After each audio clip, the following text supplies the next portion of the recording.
কৃষ্ণ হরে হরে রাম হরে রাম রাম রাম হরে হরে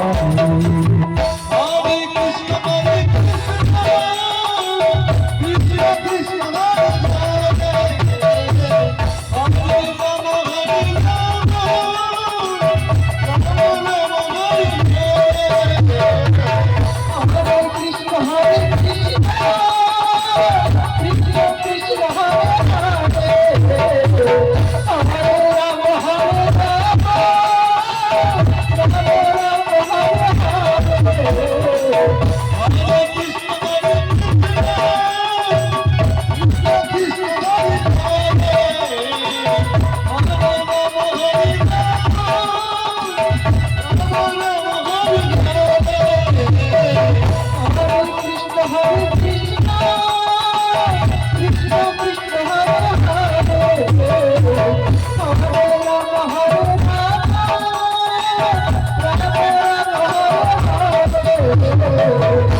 কৃষ্ণ কৃষ্ণ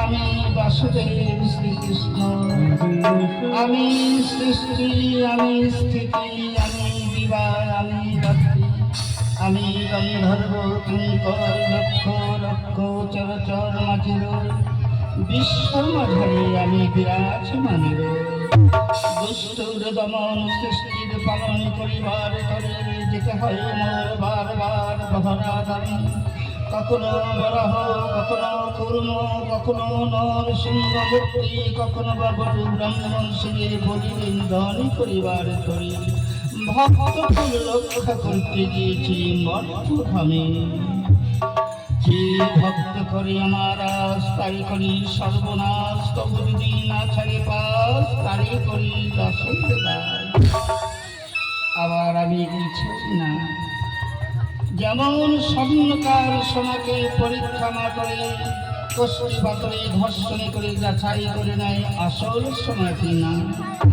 তদ্রূপ আমি ভক্তকে পরীক্ষা না করে বিশ্বাস করি না আমার গুণগান আমার নাম করলেই আমার ভক্ত নয় ভক্তকে পরীক্ষা করে যাচাই করে নিতে হয় আসল ভক্ত কিনা তাই এইবার মর্তধামে ছুটে যাব ভক্তের দাঁড়ে দাঁড়িয়ে ভ্রমণ করিবার তরে ভক্তের প্রসাদ পাইবার তরে আমি ভক্তের দাঁড়িয়ে দাঁড়িয়ে ভক্ত দিলে খাই না হলে তাই ভক্ত পরীক্ষা করিবার তরে এই মুহূর্তে যাব মর্তধামে কোন ভক্ত মন করে রাজ দিবাংশী মন নাম করে আচরণ করে গুণগান অবশ্যই সেই ভক্তের চরণ পরীক্ষা করে প্রমাণ করে নেব মোর দাসের দাস নাহিত অবসান চিরে করি মর্তধাম গমন ভক্ত পরীক্ষা করিবার করে তাই অনাদি গোবিন্দ এবার ভক্ত পরীক্ষা করিবার জন্য চলেছেন মর্তধামের দিকে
এবার বিজয়নগরের রাজপ্রাসাদ বীর সিংহের পুত্র রাজা 19 পদার্পণ করছেন বিজয়নগরের প্রাসাদে।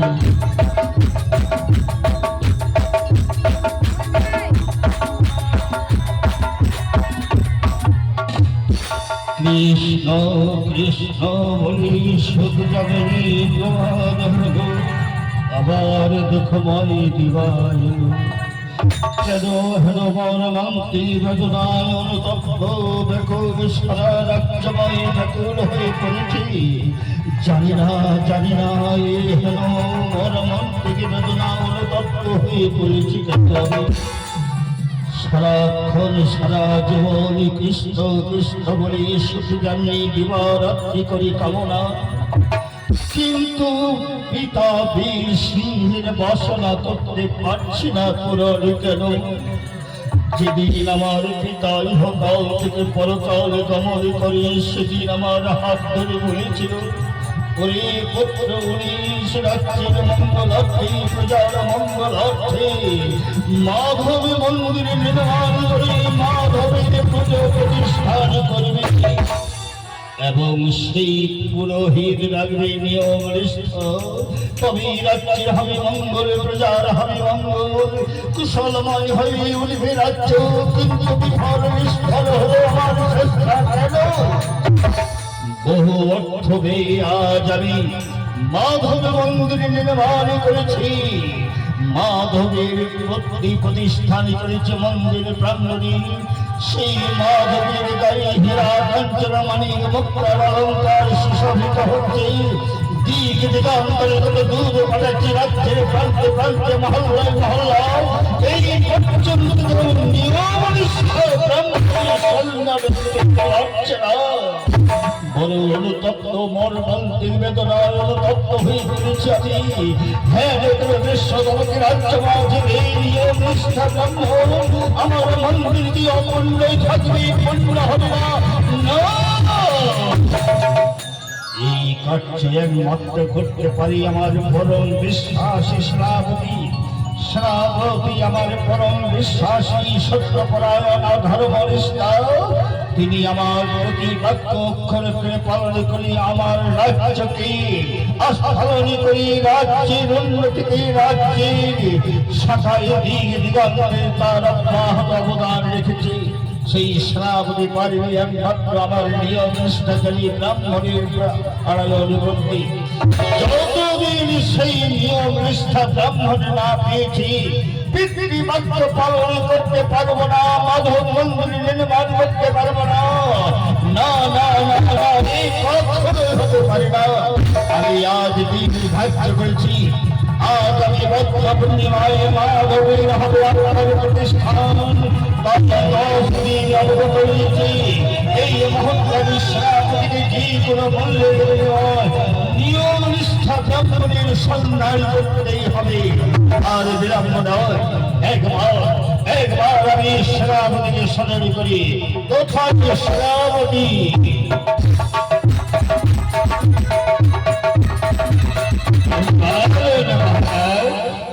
আমায় কেন স্মরণ করেছেন মহারাজ? শ্রাবতী শ্রাবতী তোমার স্থান আমার চরণ নয়, আমার বক্ষমাঝে শ্রাবতী। আমি জানি তোমার অবদানে তোমার কার্যকল্পে আমার রাজ্যের দিক দিগান্তরে অবদান উন্নত হয়েছে।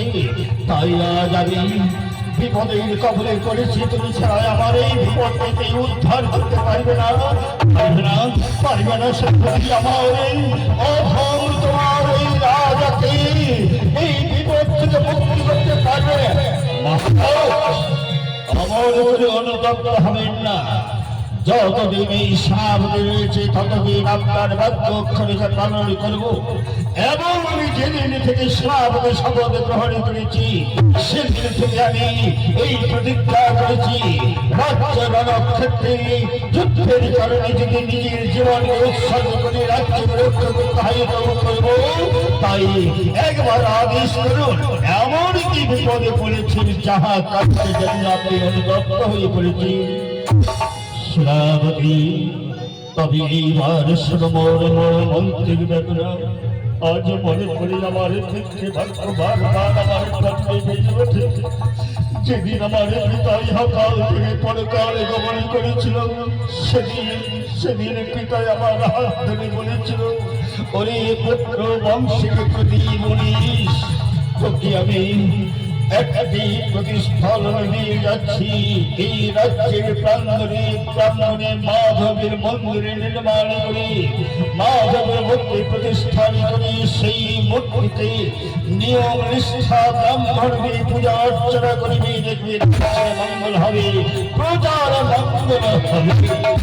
শ্রাবতী ওই দেখো দেখতে পাচ্ছ আমার মন্দিরের চূড়াখানা, সেই মন্দিরের চূড়াখানা তার স্তম্ভকে রূপেছি তিনটি কলস স্বর্ণ দিয়ে নির্মাণ করেছি। সেই মন্দির প্রাঙ্গণে রয়েছে আমার মাধব কষ্টি পাথর দিয়ে নির্মাণ করেছি।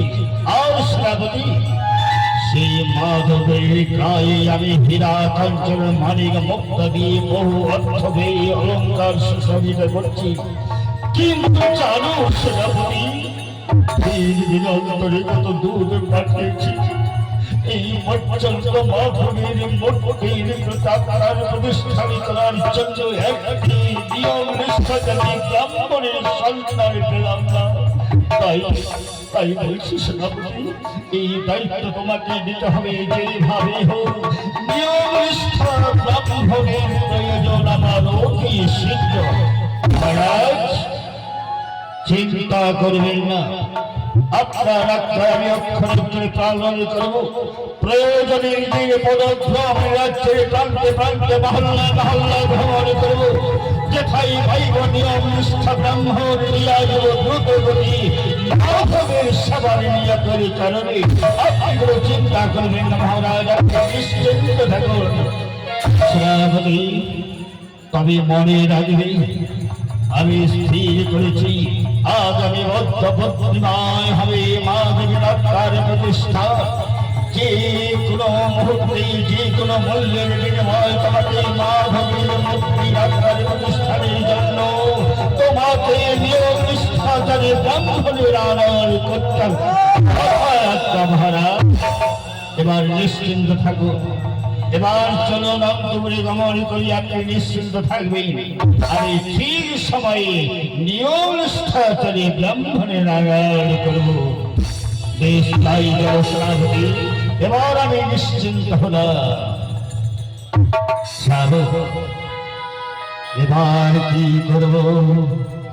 জয় আমার সেনাপতি যখন বলেছি সেনাপতি আমার বাক্য অক্ষরে পালন করবে, এইবার আমি নিশ্চিন্ত সারা রাজ্যময় উৎসবে উৎসব পূজা করবে আনন্দ। বিজয়নগরের রাজা বংশের মাধব মন্দিরের রাজার প্রতিষ্ঠান আগামী মধ্য পূর্ণিমা।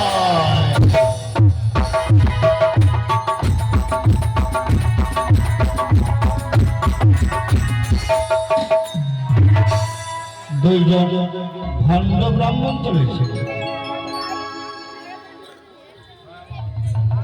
হরে কৃষ্ণ কৃষ্ণ কৃষ্ণ হরে হরে, হরে রাম রাম রাম হরে হরে। হরে কৃষ্ণ কৃষ্ণ কৃষ্ণ হরে হরে, হরে রাম রাম রাম হরে হরে। हरे कृष्ण कृष्ण कृष्ण हरे हरे, हरे राम राम हरे हरे। हरे कृष्ण कृष्ण कृष्ण हरे हरे, हरे राम राम हरे हरे।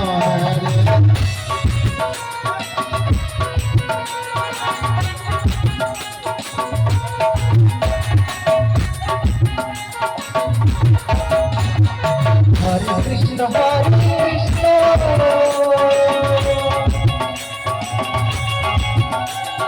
এই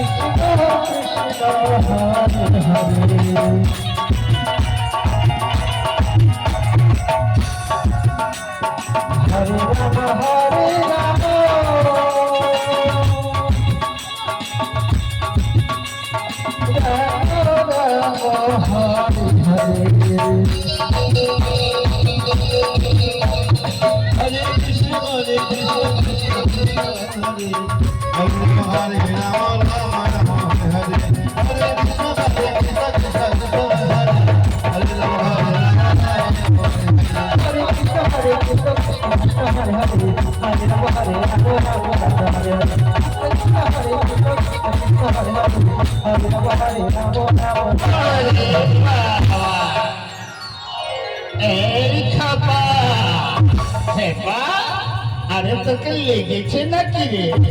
হ্যাঁ বাবাজি, আমায় লাগবে না মানে মনে করি আমাকে কোমরের চাকার মতো ঘুরাচ্ছে কেন?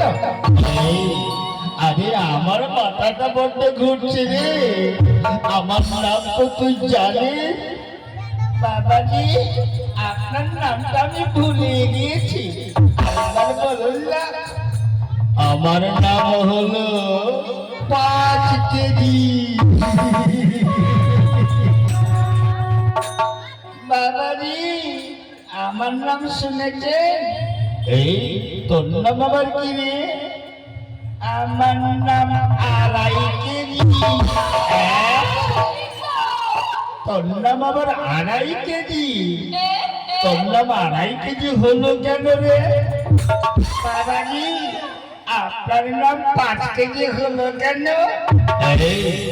আমি সারাদিনে 5 কেজি করে খাই, তাই সবাই বলে 5 কেজি পেটুকো ব্রাহ্মণ। আমি তো আপনারই শিষ্য, তাই না? আমিও আপনার দেখে দেখে না 2.5 কেজি খেতে শিখেছি। খেতে শিখেছিস, কামাই করতে শিখেছি। বাবাজি, খেতে খেতে পেটটা বড় হয়ে গেল, এখন কি করবো বলেন তো? তাই তো এসেছি। এই শোন, তুই আমার শিষ্য, আমি তোর গুরু। তবে শুনেছি এই রাজ্যের রাজা একটা মাধব মন্দির করেছে। মাধবীর পুজোটা যদি একবার হাতে পাই না, তাহলে আর খাবার অভাব হবে না রে।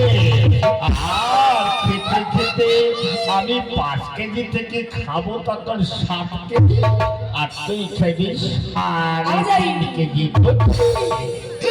ও বাবাজি, তাহলে কি করতে হবে? চল চল, এখন আমাদের বাবা ভোলানাথ আছে না, ওই যে মা শ্মশানী কালীর তলে পড়ে আছে, ওই বাবা ভোলানাথের পেটখানা দেখেছিস তো? ও খেয়ে খেয়ে পেট বড় করেছে, তাই বাবা ভোলানাথের কাছে আমরা পুজো করব। একবার যদি রাজবাড়ির পুজোটা পাই না, তাহলে ওই বাবা ভোলাকে আমরা 1.25 ভরি গাঁজা দিব, আর 500 করে দুধ দিব, 2 ছড়ি মানিক কলা দিব, 1 কেজি সন্দেশ দেব। চল বাবা ভোলানাথের কাছে প্রার্থনা করে।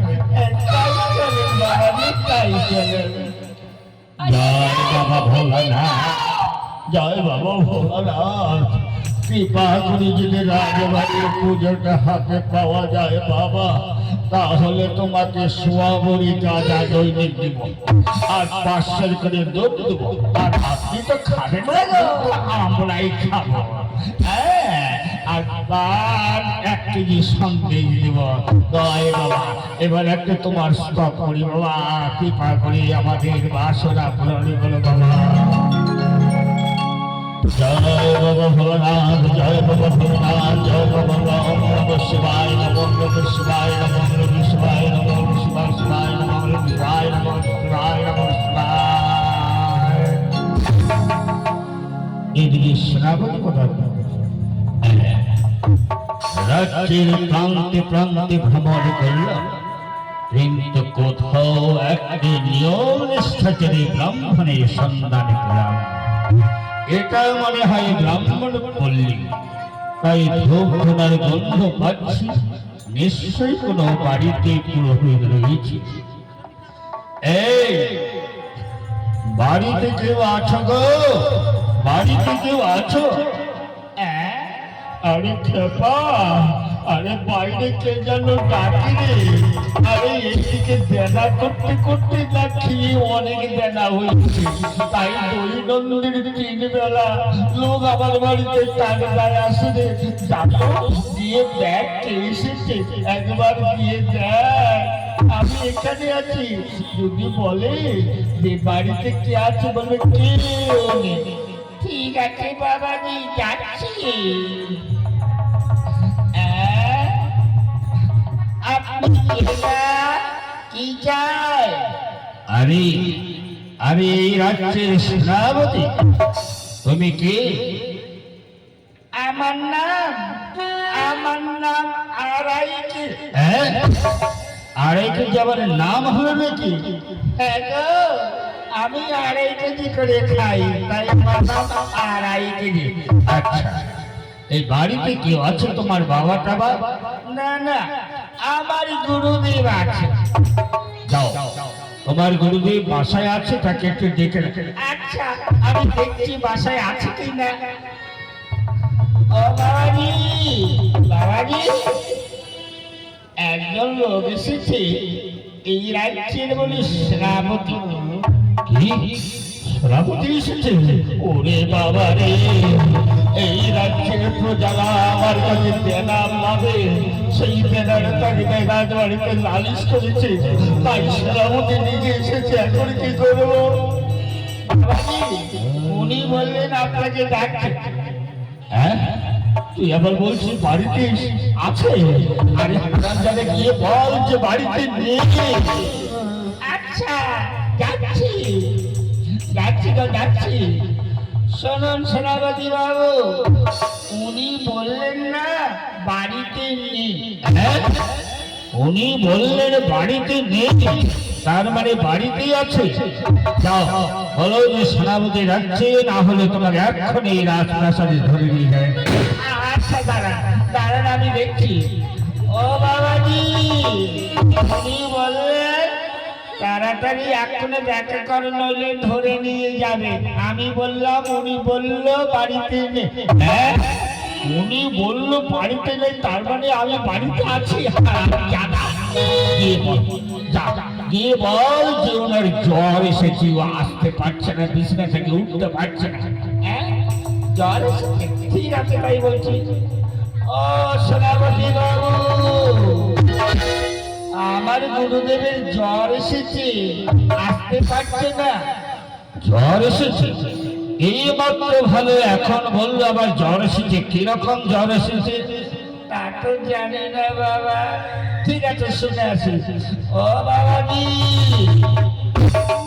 আপনার কিরকম জ্বর এসেছে গো, জানতে চাই। হারামজাদা, এই কথা তো আবার বলে দিয়েছি। কি বল যে চাকচিকানি জ্বর হয়েছে, জ্বর কোথাও আছে, জ্বর কোথাও নাই। আচ্ছা, ও সেনাপতি বাবু, উনি বললেন কি চাকচিকানি জ্বর কোথাও আছে, কোথাও নেই। হারামজাদার দল, আমি নিজে বাড়িতে যাচ্ছি, দেখি কি করছি। সেনাপতি বাবু, আপনি এসেছে, আগে আবার একটা পেন্ডাল গ্রহণ করুন। বলেন সেনাপতি বাবু, কি মনে করে এসেছে? আমি তো কোনো অন্যায় করিনি। অন্যায় নয়, শোনো, তুমি কি ব্রাহ্মণ? রাজবাড়িতে পুজো দিতে পারবে? হ্যাঁ, আমার মতো নিয়ম নিষ্ঠাচারী ব্রাহ্মণ এই রাজ্যে আর কেউ আছে? আমি একবারে নিয়ম নিষ্ঠা ব্রাহ্মণ। ওই রাজবাড়ির পুজোর কথা বলছো তো? খুব পারবো, খুব পারবো। শোনো, তাহলে রাজবাড়ির মাধবীর পূজার দায়িত্ব তোমাকে নিতে হবে, আমার সঙ্গে যেতে হবে। কিন্তু আমি যে রাজবাড়িতে পুজো দিব, আমার নাম কিন্তু হলো 5 কেজি। কারণ দিনে আমার 5 কেজি খাওয়ার লাগে। আমার খাওয়ার দ্রব্য দিতে পারে? কি বলছো? রাজা তোমার খাওয়া দিতে পারবে না, এটা একটা কথা হলো? কি কি খাওয়া লাগবে বলো তো দেখি। শোনো, এই সকালে বেলায় আমি ফলমূল ভোগ দিই, কাঁচা ভোগ। এই ধরুন 2 সের দুধ, আর আর ধরুন 2 ছড়ি মানিক কলা, আর ধরুন 1 সের দুধের পায়েস, আর মাখার সঙ্গে 1 কেজি, এই নিয়ে ভোগ দিই। এবার দুপুরের ভোগটা কি? দুপুরের ভোগ তেমন নয় বাবা, দুপুরের ভোগ হলো অন্ন ভোগ। অন্ন ভোগ মাধবের অন্ন ভোগ লাগাতে হবে তো। তাই ধরো এই 5 কেজি বাসমতি আতপ চাল, আর ধরো 3 কেজি মুগ কলাই। ডালের সঙ্গে থাকবে কেশর, জায়ফল, নারকেল, কিশমিশ, অনেক দিয়ে একটা ডাল তৈরি। আর পাঁচের সঙ্গে 5 পদের একটা 5 রকম জিনিস দিয়ে একটা ঘন্ট তৈরি হবে, তার মধ্যে চাটনি চক্কর রয়েছে। আচ্ছা, এবার রাতের বেলা কি আর বলবে বাবা। এই ধরুন রাতের বেলায় আমার লাগবে এই 2 কেজি সুজি, 5 সের দুধ, আর ধরো 2 কেজি আটার লুচি, একেবারে ঘি দিয়ে, আর তার সঙ্গে লাগবে মাখা সঙ্গে দিয়ে। আচ্ছা, এবার সেগুলো তুমি এখনো নেবে না রাজবাড়িতে গেলে? এখনই নেবে? আচ্ছা, দিলে তো ভালোই হয় বাবা। তা কি বলি দেখে বা, কি বলি এখন? বাবাজি এখনই দিলে ভালোই হবে। বেশ, তাহলে তোমরা একটু ডেমো খাও। আমার দুধ কিন্তু আমার সব প্রস্তুত করে দিয়েছি। ডেমো খাও, দেখবে না যত তাকাবে তত কিন্তু জিনিস পাবে না, কিন্তু যত না তাকাবে তত বেশি বেশি জিনিস পাবে। আচ্ছা বাবা, এই চাদরটা ভালো করে পেতে দে রে, বড় করে পেতে দে বাবা। এখানে দিন বাবা, এখানে দিন। এবার তোমরা একটু ব্যায়াম খাও। আচ্ছা দিন বাবা, বেশি করে দিন।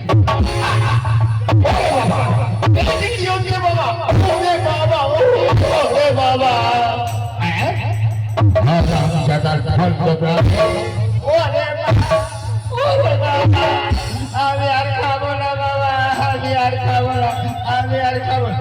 এই সাধু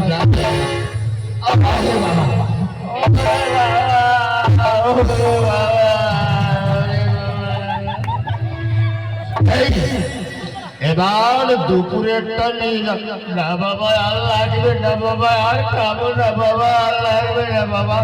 খাবে না মানে নাও, সংবাদটা তো রয়েছে। না না বাবা, আর লাগবে না, আপনি আসুন বাবা। এই সরদিকে ভণ্ড ব্রাহ্মণের দল যত সব এটুকু ব্রাহ্মণ শিখেছে অপদার্থকতা। এদিকে আয় বলছি, এদিকে আয়। আমি খাবো না, খাবে না, খাবে না, তোমাকে টেনে ফেলে খাবো বাবা।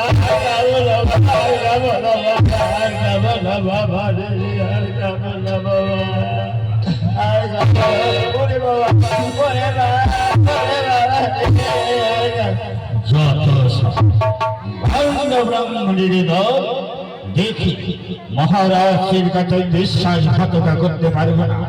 যেভাবেই হোক আমাকে নিয়ম নিষ্ঠাচারী ব্রাহ্মণের সন্ধান করতেই দেখি ব্রাহ্মণ পাই কিনা। এবার যাব ব্রাহ্মণ পল্লী দক্ষিণ দিকে।